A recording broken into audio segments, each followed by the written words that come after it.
የሰዎችን ቃል አልባ ምልክቶች ትኩረት ሰጥተን መረዳት እንድንችል የሰለጠንን ባለመሆናችን በተለምዶ ትኩረት የምናደርገው ሰዎች በሚናገሩት ቃላቶች ላይና እኛ ቀጥሎ የምንናገረውን ነገር በማሰብ ላይ ነው። ይህ ማለት ሁላችንም ከያዝናቸው እምቅ የማህበራዊ ክህሎቶች ውስጥ የምንጠቀመው በመቶኛ ሲሰላ እጅግ ጥቂት ነው ማለት ነው። ለምሳሌ በቅርቡ ካገኘሃቸው ሰዎች ጋር ያደረግካቸውን የንግግር ልውውጦች አስብ። ለሚያሳያቸው ቃል አልባ ምልክቶች ተጨማሪ ትኩረት የምትሰጥ ከሆነ ስሜታቸውን መረዳትና መልሰህ ለእነርሱ ማንጸባረቅ ትችላለህ። ይህም ሳያውቁት ያንተ መኖር ዘና እንዲሉ ያደርጋቸዋል። ውይይቱ እየገፋ ሲሄድ እነርሱም ለአንተ አካላዊ ቋንቋዎች ምላሽ ሲሰጡ ልታይ ትችላለህ። ይህም በውይይቱ ይበልጥ እንድትገፋበት ፍቃድ ይሰጣል።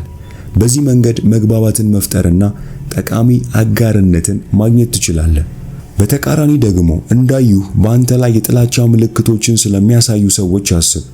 በውሸት ፈገግታቸው ውስጥ ፊታቸውን አቋርጠው የሚያልፉትን የብስጭት ብልጭታዎችና በአንተ እዚያ መገኘት ምቾት እንዳልተሰማቸው የሚያሳዩ ምልክቶችን ታያለህ።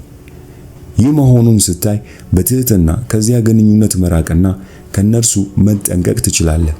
በዚህም ምናልባት ራስህን ከማያስፈልግ ጦርነት ወይም ካስቀያሚ የማጭበርበር ድርጊት ልታድነው ትችላለህ። የሰዎችን ገጽታ እንደ እውነታ የምትቀበል የዋህ መሆን የለብህም። በሰዎች የትወና ብቃት የምትታለል ልትሆን አይገባም። በራስህ በትኩረት የመመልከት ክህሎቶች ላይ በመስራትና እነዚያን ምልከታዎችም በቻልከው መጠን በዕለት ተዕለት ሕይወት ላይ በመለማመድ ራስህን የሰዎችን እውነተኛ ስሜቶችና ዋና ተርጓሚ አድርገህ ትለወጣለህ። ሰዎች ትሁት፣ በራስ የሚተማመኑ፣ ትጉ ሆነው እንዲታዩ የሚያደርጋቸውን ጭንብል በመልበስ ስጋታቸውንና ምቀኝነታቸውን ደብቀው ትክክለኛ የሚመስል ነገር ይናገራሉ፣ ፈገግታ ያሳያሉ፣ ለኛ ሐሳቦች ፍላጎት ያላቸው መስለው ይታያሉ። ይህንን ከላይ የምናየውን ገጽታ እንደ እውነታ ከወሰድነው እውነተኛ ስሜታቸውን በፍጹም ልናውቅ አንችልም። አልፎ አልፎም ለሚያሳዩን ድንገተኛ ተቃውሞ፣ ጠላትነትና ተንኮለኛ ተግባራቸው የታወርን እንሆናለን። እንደ ዕድል ሆኖ ጭንብሉ በውስጡ ስንጥቆች ስለሚኖሩት ሰዎች ያለማቋረጥ በሚያሳዩቸው ሙሉ በሙሉ መቆጣጠር በማይችሏቸው የፊት ገጽታ፣ የድምፅ ቃና፣ በሰውነታቸው ላይ በሚያሳዩት የውጥረትና የጭንቀት ምልክቶች እውነተኛ ስሜታቸውንና ምኞቶቻቸውን ያሳያሉ። አንተም የሰዎችን ትክክለኛ ስሜት ለማወቅ ራስህን ወደ ከፍተኛ የሰዎች አንባቢነት በመቀየር ይህንን አካላዊ ቋንቋ ለመረዳት የተካንክ መሆን አለብህ። ከዚያ በዚህ ዕውቀት ታጥቀህ ተገቢውን የመከላከያ እርምጃዎችን መውሰድ ትችላለህ። በሌላ በኩል ሰዎች የሚመዝኑህ በገጽታ ስለሆነ በጣም ጥሩ የሆነውን ገጽታ እንዴት ማቅረብ እንደምትችልና ዋናውን ሚናህን በከፍተኛ ደረጃ እንዴት እንደምትጫወት መማር ይኖርብሃል። እኛ ሰዎች በፕላኔታችን ላይ ካሉ ፍጥረታት ሁሉ ከሌሎች ጋር ግንኙነት ለመፍጠር ባለን አቅም ላይ በመመስረት ህልውናችንንና ስኬታችንን ለማረጋገጥ ቀዳሚ ማህበራዊ እንስሳ ነን። ከ65 በመቶ በላይ የሚሆነው የሰው ልጅ ግንኙነት ከንግግር ውጭ ማለትም በአካላዊ እንቅስቃሴ የሚደረግ እንደሆነ ይገመታል። ነገር ግን ሰዎች የሚረዱትና የሚወስዱት 5 በመቶውን ብቻ ነው። ሁሉም በሚባል ደረጃ ማህበራዊ ትኩረታችን ሰዎች በሚነግሩን ነገር የተዋጠ ሲሆን ይህም ብዙውን ጊዜ በትክክል የሚያስቡትንና የሚሰማቸውን ለመደበቅ የሚያገለግል ነው። አካላዊ እንቅስቃሴዎች የሰዎችን ስሜት በማንጸባረቅ ሰዎች ሆነ ብለው የሚደብቋቸውን እውነተኛ ፍላጎቶቻቸውን የሚያሳዩ በመሆናቸው እነርሱ የሚሰጡንን መረጃዎች አለማስተዋል፣ በጭፍን መስራት፣ አለመግባባትን መጋበዝና በሰዎች ላይ የሚፈልጓቸው ወይም የሚያስፈልጓቸውን ማለቂያ የሌላቸውን እድሎች ማጣት ነው።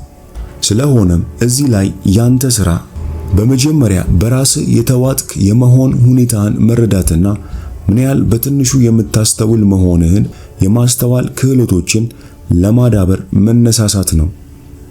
ሁለተኛው የዚህን የግንኙነት አይነት የተለያየ ባህሪ መረዳት ያስፈልጋል።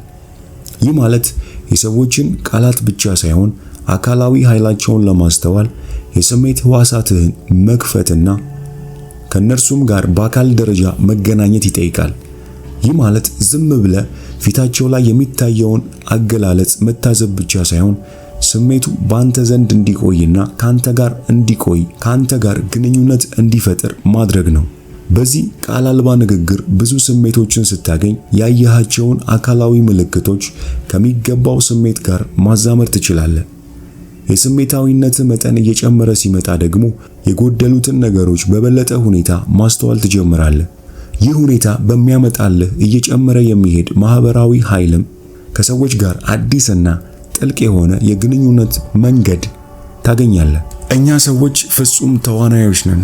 ገና በለጋ ዕድሜያችን ከወላጆቻችን የምንፈልገውን ነገር ለማግኘት ገጽታችንን እንዴት የሚያሳዝን ወይም የሚያስደስት ማድረግ እንደምንችል፣ በመጥፎ ጊዜያት ራሳችንን ለመጠበቅ የምናስበውን ወይም የሚሰማንን ከወላጆቻችን ወይም ከወንድሞቻችን ከእህቶቻችን እንዴት መደበቅ እንደምንችል እንማራለን። በጣም አስፈላጊ የሆኑትን ማለትም ዝነኛ እኩዮቻችንን ወይም አስተማሪዎቻችንን ለመማረክ መሸንገል ላይ ጥሩ እንሆናለን። በተመሳሳይ ልብስ በመልበስና ተመሳሳይ ቋንቋ በመናገር ቡድን ውስጥ እንዴት መግባባት እንደሚቻል እንማራለን። እያደግን ስንሄድና ስራ ለመስራት ስንጥር ደግሞ ለመቀጠርና በቡድን ባህል ውስጥ ለመግባት ተገቢውን ገጽታ እንዴት መፍጠር እንደምንችል እንማራለን። ስራ አስፈጻሚ ወይም ፕሮፌሰር ወይም ባሪስታ ብንሆን ያንን ክፍል መተውን እንዳለብን እናውቃለን። ለምሳሌ እነዚህን የትወና ክህሎቶች ያላዳበረ ሰው የምትናገረው ነገር ሲያስጠላው ፊቱን የሚያጨማድድ ወይም የምትለው ነገር ካሰለቸው ማፋሸጉን መደበቅ የማይችል ሁልጊዜ የሚያስበውን የሚናገር በሐሳቡና በድርጊቱ ሙሉ በሙሉ የራሱን መንገድ የሚከተል አለቃውንም ሆነ አንድን ሕፃን ልጅ በተመሳሳይ መንገድ የሚያናገር በሰው የሚጠላ የሚሳለቁበትና የሚናቅ ይሆናል። ሁላችን ጥሩ ተዋናዮች ከመሆናችን የተነሳ ይህ ሲከሰት እንኳን አናውቅም። ሁልጊዜ ማለት ይቻላል በማህበራዊ ግንኙነት ውስጥ ቅን እንሆናለን ብለን እናስባለን። ይህም ማንኛውም ጥሩ ተዋናይ የሚነግርህ የሚታመን የትወና ተግባር ሚስጥር ነው። እነዚህን ክህሎቶች እንደ ቀላል ነገር እንወስዳቸዋለን። ነገር ግን በተግባር ላይ ሲውሉ ለማየት ከተለያዩ የቤተሰብ አባላት ጋር፣ ከአለቃ ጋርና ከሥራ ባልደረቦች ጋር ባለ ግንኙነት ራስህን ለመመልከት መሞከር ይኖርብሃል። በዚህ ጊዜ የምትናገረው ነገር ራስህን እያንዳንዱን ግለሰብና ሁኔታ የሚመጥን እንዲሆን ስትሞክርና የድምጽህ ቃና፣ ምግባርህ እንዲሁም መላ የሰውነትህ ቋንቋ ሁሉ በስውር ሲለወጥ ታስተውላለህ። ከምታውቃቸው ሰዎች ይልቅ ለመማረክ በምትፈልጋቸው ሰዎች ፊት ለየት ያለ ገጽታ ትላበሳለህ። ይህንን የምታደርገው አብዛኛውን ጊዜ ሳታስበው ነው።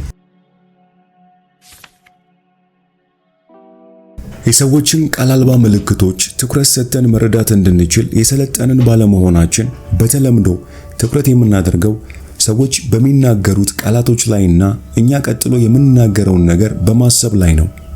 ይህ ማለት ሁላችንም ከያዝናቸው እምቅ የማህበራዊ ክህሎቶች ውስጥ የምንጠቀመው በመቶኛ ሲሰላ እጅግ ጥቂት ነው ማለት ነው። ለምሳሌ በቅርቡ ካገኘሃቸው ሰዎች ጋር ያደረግካቸውን የንግግር ልውውጦች አስብ።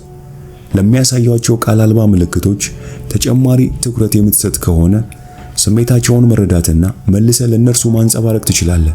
ይህም ሳያውቁት ያንተ መኖር ዘና እንዲሉ ያደርጋቸዋል። ውይይቱ እየገፋ ሲሄድ እነርሱም ላንተ አካላዊ ቋንቋዎች ምላሽ ሲሰጡ ልታይ ትችላለህ። ይህም በውይይቱ ይበልጥ እንድትገፋበት ፍቃድ ይሰጣል። በዚህ መንገድ መግባባትን መፍጠርና ጠቃሚ አጋርነትን ማግኘት ትችላለህ። በተቃራኒ ደግሞ እንዳዩህ በአንተ ላይ የጥላቻ ምልክቶችን ስለሚያሳዩ ሰዎች አስብ። በውሸት ፈገግታቸው ውስጥ ፊታቸውን አቋርጠው የሚያልፉትን የብስጭት ብልጭታዎችና ባንተ እዚያ መገኘት ምቾት እንዳልተሰማቸው የሚያሳዩ ምልክቶችን ታያለህ። ይህ መሆኑን ስታይ በትህትና ከዚያ ግንኙነት መራቅና ከነርሱ መጠንቀቅ ትችላለህ። በዚህም ምናልባት ራስህን ከማያስፈልግ ጦርነት ወይም ካስቀያሚ የማጭበርበር ድርጊት ልታድነው ትችላለህ።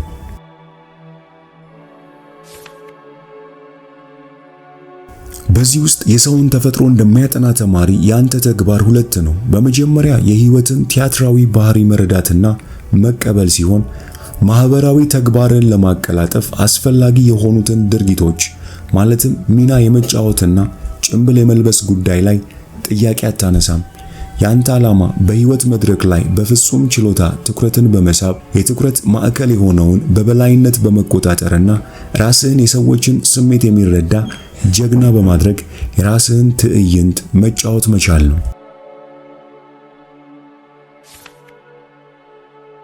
ሁለተኛው የሰዎችን ገጽታ እንደ እውነታ የምትቀበል የዋህ መሆን የለብህም። በሰዎች የትወና ብቃት የምትታለል ልትሆን አይገባም። በራስህ በትኩረት የመመልከት ክህሎቶች ላይ በመስራትና እነዚያን ምልከታዎችም በቻልከው መጠን በዕለት ተዕለት ህይወት ላይ በመለማመድ ራስህን የሰዎችን እውነተኛ ስሜቶችና ዋና ተርጓሚ አድርገህ ትለወጣለህ። ስለሆነም ለነዚህ ዓላማዎች የሚሆኑ የዚህ ህግ 3 ገጽታዎች አሉ።